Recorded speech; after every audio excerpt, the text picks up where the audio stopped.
여러분 안녕하십니까. 2019년 4월 19일 금요일 신문사설 비평을 시작하겠습니다.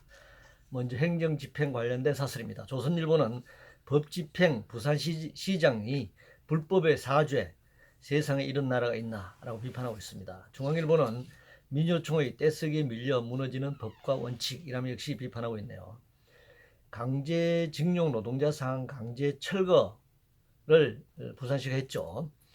행정대집행의 이름으로 집행을 했습니다. 이거 불법입니다. 행정대집행은 실제는 강제대집행의 성격을 가지고 있습니다.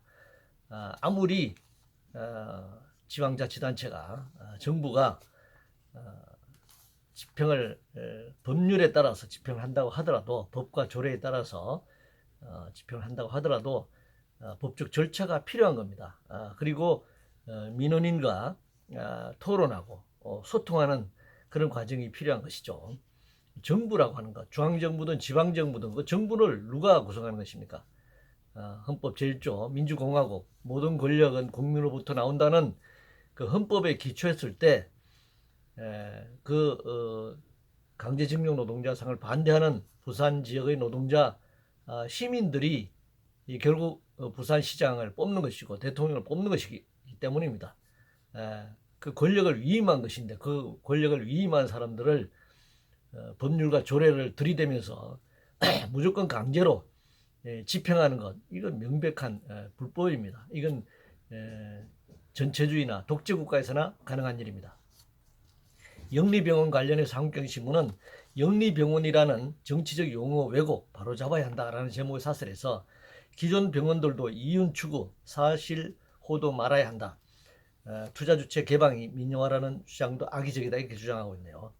우리나라 병원이 90% 이상이 영리병원인 건 맞습니다. 이건 정상이 아니죠. 더 이상 영리병원을 허용해서는 안 됩니다. 특히 외국 투기자본, 지금 이 제주의 그 녹지병원의 경우에는 중국의 부동산 개발이 지금 여기 투자한 것 아니겠습니까? 이런 투기자본의 영리병원 확대, 허용, 이건 안 되는 것입니다. 더 나아가서 이제는 영리병원을 반대하는 것을 넘어서서 국내에 있는 재벌병원, 사립대학병원을 저는 국공유화해야 된다고 생각합니다. 내년 총선 관련해서 조선일보는 무엇든 한다. 1년 전 총선 올인한 정권의 막무가내 국정이라는 제목의 사설에서 25조 타당성 예비 타당 조사 면제 또 6조 원의 추경에 대해서 비판하고 있습니다. 동아일보는 경기 부양용 추경 흥청망청 쓰다 진짜 위기 오면 어쩔 건가 라면서 비판하고 있습니다. 만약에 예비 타당성 조사 면제는 그 자체가 문제지만 이 24조 원을 푸는 것 그리고 추경 6조 원을 조성해서 다시 이 재정을 확충시키는 것, 이거 자체가 만약 총선용이다라고 하면 굉장히 정치적으로 문제인 것이죠. 이건 당연히 문제를 삼을 수 있습니다. 그 이전에 예비 타당성 조사 면제 한 것 이걸 취소해야 됩니다. 그리고 추경 대신 6조 원 추경이 아니라 지금 탈루하는 불법 탈법 탈세가 만연해 있지 않습니까? 이걸 제대로 추적해서 거둔다면 6조 원을 추경을 굳이 할 필요는 없다라고 생각합니다. 만약에 지금 부족한 예산을 충당하기 위해서는 현재 같은 조세 부담률이 아니라 연말에 내년도 예산을 책정할 때 조세 부담률을 획기적으로 높이는 OECD 평균 이상으로 높이는 그런 세제 계획을 동시에 추진해 나가야 된다고 생각합니다. 한반도 비핵화 관련해서 조선일보는 무력 시위 재개 김정은 폼페이오 빠져라 드러나는 북의 민낯이라고 비판하고 있고, 중앙일보는 김정은 무력 시위 접고 비핵화 빅딜 응하는 게 최선이다라는 제목의 사설에서 이틀 연속 군사 행보 전술 유도 무기까지 발사했다. 미 강경 대응 자초할 행보 멈추고 재협상 임해야 한다 이렇게 주장하고 있습니다. 동아일보는 선 남북 격렵 외치며 제재 무력화 총대면 김통일 역시 비판하고 있습니다. 문화일보는 방러 김정은의 제재 구명 뚫기와 문정부 방조 외교라면서 비판하고 있습니다. 핵만 통제하는 것이 아니라 재래식 무기도 통제하겠다. 해야 한다 이런 주장을 지금 펼치고 있는 것이죠. 한반도 비핵화에서 남북, 북미 간의 핵 협상의 핵심적인 내용은 북핵 폐기죠.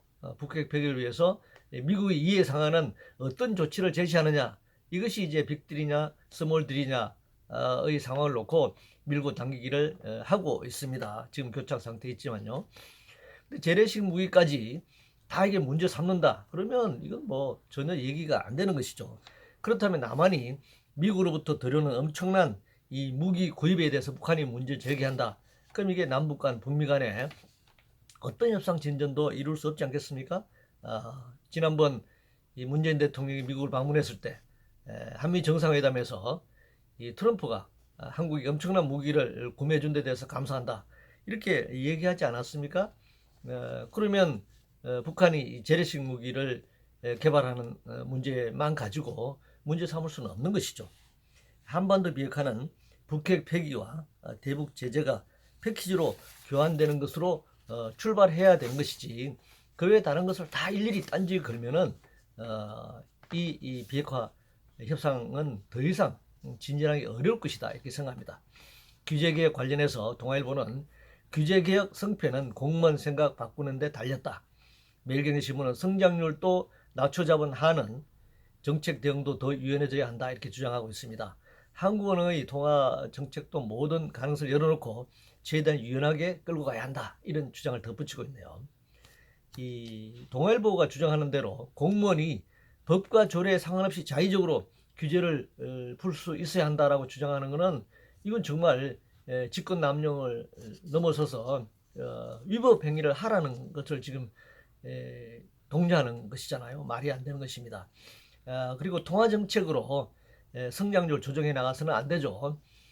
통화야말로 한국은행 통화 정책야말로 물가를 안정시키고 이 분배 구조를 악화시키지 않는 방향으로 가는 것인데 성장을 위해서 통화 정책을 유연하게 할 수 있다. 이런 주장 굉장히 위험한 발상이라고 생각합니다. 경제 문제와 관련해서 한국경제신문은 리디노미네이션 앞서 경제 체질 개선이 먼저다라는 제목의 사설에서 성장과 혁신 동력을 회복시켜야 한다. 국제 규준과 따로 가는 상법, 공정거래법 개정 논의를 비판하고 있네요. 노조 쪽으로 계속 기울어지는 고용과 노사관계 법규도 비판하고 있습니다. 지지부진한 규제혁파 궤도를 수정해야 한다 이렇게 주장하고 있습니다. 현재 논의되는 노동법 계약은 노조 쪽에 기우는 것이 아니라 당연히 자본 쪽에 기울어지는 내용입니다. 그리고 경제 체질은 성장과 혁신만 앞세운다가 되는 것이 아니죠. 재벌 대기업 위주의 수출 주도형 경제 성장 정책을 내수시장과 중소기업과의 균형을 맞추는 정책으로 전면적으로 전환해야 합니다. 내수시장을 강화하기 위해서는 저소득층의 소득을 향상시켜야 합니다.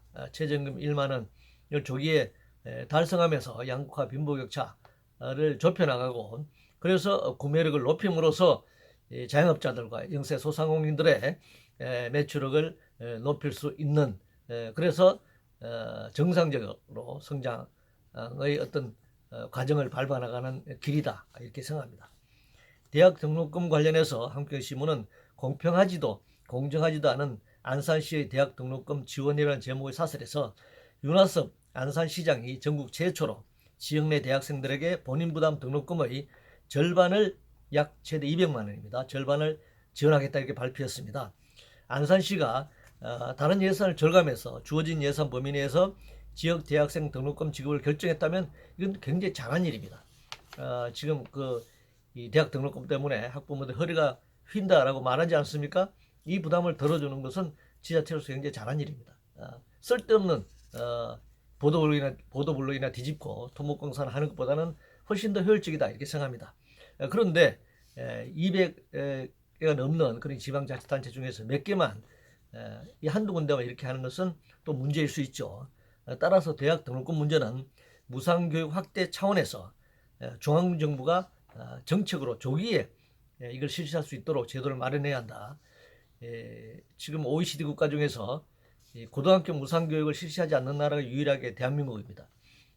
이제 고등학교 때부터 점차적으로 무상교육 실시한다고 정부가 했는데 야당은 이것은 뭐 총선용이다 이렇게 밀어붙이고 있지만 말이 안 되는 주장이고 고등학교 즉각 전면 실시해야 하고 대학 무상교육도 조기에 실시할 수 있도록 법과 제도를 만들고 재정을 확충해야 된다고 생각합니다. 모빌리티 관련해서 매일경제신문은 중국의 모빌리티 굴기 언제까지 쳐다만 볼 건가라는 제목의 사설에서 차량 호출, 차량 공유, 카풀, 전기차 등 정보통신기술을 통해 교통수단을 창의적으로 이용하는 모빌리티 서비스가 급성장하면서 시장 규모는 지난해 약 27조 원으로 3년 새 3배나 늘어났다 이렇게 얘기하고 있습니다. 뭐 중국이 그렇게 고도로 성장하고 투자가 계속 확대되는 건 이건 뭐 부러운 입장으로 쳐다볼 수 있을지 모르겠지만 중국은 이미 미국 다음에 이 GDP 규모로서 세계 2위의 경제 대국입니다. 이런 경제 규모를 무시하고 한국이 무조건 거기에 따라서 투자를 확대한다라고 하는 것은 가능하지 않습니다. 그 경제 규모가 있는 것입니다. 우리가 할 수 있는 가능한 한 경영을 혁신하고 R&D 투자, 기술 투자를 더 늘려나가는 재벌의 산업 유보금을 쌓아두고 인수합병이라든가 먹튀만 생각하지 말고 R&D 투자를 늘려가는 그런 점진적인 방식으로 중국에 대응할 수밖에 없다 이렇게 생각합니다. 최근에 진주 살인 사건이 일어났습니다. 매일경제신문은 이웃집 괴물 사건이 우리 사회에 던진 숙제라는 제목의 사설에서 2017년 정신건강복지법 개정으로 강제 입원 조건이 엄격해진 상황에서 선진국처럼 입원 여부 판단을 법원에 맡겨야 한다 이렇게 주장하고 있네요. 이웃과의 벽을 허물고 공동체 정신을 키우는 노력을 기여해야 한다 이렇게 주장하고 있습니다. 공동체 사회를 만들어가는 것 이런 노력은 당연히 해야 합니다. 그러나 그것이 무슨 이전 독재정권 시절에 국민의 의식 개혁이라든가 정신 개조라든가 이런 방식으로 되는 것은 아니죠. 안정된 직장을 가져야 하고 적정한 임금, 적정한 소득 그래서 생계 문제가 없어야 하는 것이죠. 그래서 이 지금처럼 빈부격차 양극화 간지자들 엄청나게 많이 가지고 고위공직자들은 불법 탈법을 통해서라도 수십 수백조의 이 부를 축적하는 상황에서 정말 없고 가난한 사람들에게만 이런 공동체 정신을 가져라 라고 주장하는 것이 얼마나 허구적인가 이렇게 비판하지 않을 수 없습니다. 그리고 어떤 중대 범죄가 발생만 하면 정신병력으로만 이것을 연결하려고 하는데 이것은 정말 굉장히 위험한 일입니다. 정신병력, 정신질환이 있다고 해서 다 모두가 범죄를 저지르는 것으로 이렇게 오해할 수 있고 실질적 통계에서도 그렇지 않습니다. 범죄를 저지른 자는 그 범죄 행위에 초점을 맞춰야 하는 것인데 다른 요인을 끌어들이는 것은 굉장히 위험한 일이다 사회적으로 이렇게 생각합니다. 재생에너지와 관련해서 문화일보는 산업 경쟁력 더 훼손할 3차 에너지 기본안 다시 짜라 라는 제목의 사설에서 2017년 7.6%인 재생에너지 발전 비중을 2040년 30 내지 35%로 최대 4.6배 늘리기로 하겠다 정부가 발표했죠. 효자 역할을 해온 원전을 내치고 3, 4배 비싼 재생에너지에 몰두하는 건 자해 정책이다. 말은 자해 행위다. 뭐 그런 지금 비난을 퍼붓고 있네요. 재생에너지가 원전보다 비싸다는 주장은 전혀 사실이 아닙니다. 이게 매우 허구적인 주장입니다. 원전이 전기를 생산하는 그것만 딱 잘라서 전력 생산 비용이 값이 단가가 사다라고 얘기할 수 있을지 모르겠지만 이 원전을 건설하기 위해서는 어마어마한 투자가 들어가고 또 원전 건설 이후에 수시로 발생하는 사고, 가동 중단 그리고 사용 후 해결료 10만 이상을 보관해야 하는 그리고 사고가 발생했을 때 후쿠시마 원전 사고의 경우에 폭발 사고의 경우 8년이 지났지만 전혀 지금 방사능 문제가 처리되지 않고 있고 당초 뭐 200조 원 정도를 예상했지만 지금 400조, 500조 얼마나 돈이 더 투입될지 알 수 없는 이 어마어마한 비용이 발생하는 것입니다.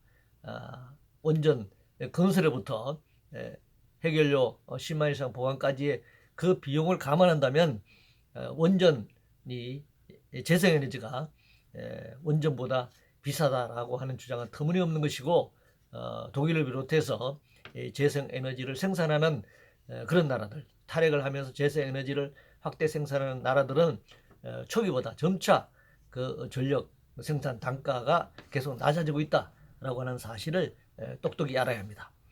탈원전과 관련해서 문화일보는 이 탈원전 중단 직접 청원 33만 명 모욕한 청와대 오만이라는 제목을 사설해서 19일 현재 자필 서명 22만 명, 온라인 서명 21만 명 등 44만 4천여 명의 서명을 받아서 청와대에 청원했는데 산업통상자원부로 문의하라는 식으로 무책임하게 이것을 무시하고 모욕했다. 청와대를 지금 비판하고 있습니다. 기만적이긴 하지만 탈원전 정책편은 정부 입장에서 이런 서명 청원이 곤혹스러운 것은 사실이죠. 정부가 이건 자초한 겁니다. 공론화를 통해서 신고리 오류코기 건설 재개 등 정부의 탈핵 공약을 파기한 것 때문에 이런 서명으로 청와대를 압박하고 있지 않습니까? 정부가 정말 이 탈핵 정책에 대해서 그 공약을 확실하게 지킬 수 있는 그런 구체적인 방안을 제시해야 합니다. 이 탈핵 원전을 계속 가동할 경우에 초래될 그런 엄청난 높은 비용과 지향에 대해서 국민들에게 제대로 설명하고 또 정부도 탈핵 정책을 이 공론화위원회 같은 이런 허구적인 방식이 아니라 정치적 책임을 지고 유럽의 여러 나라들이 탈핵을 통해서 재생에너지 개발을 통해서 정말 방사능 없는 안전한 깨끗한 친환경적인 전기를 생산하고 있는 그런 사례들을 정책적으로 도입하고 정책적으로 그것을 집행해야 된다고 생각합니다. 이상으로 2019년 4월 19일 금요일 신문사설 비평을 모두 마치겠습니다.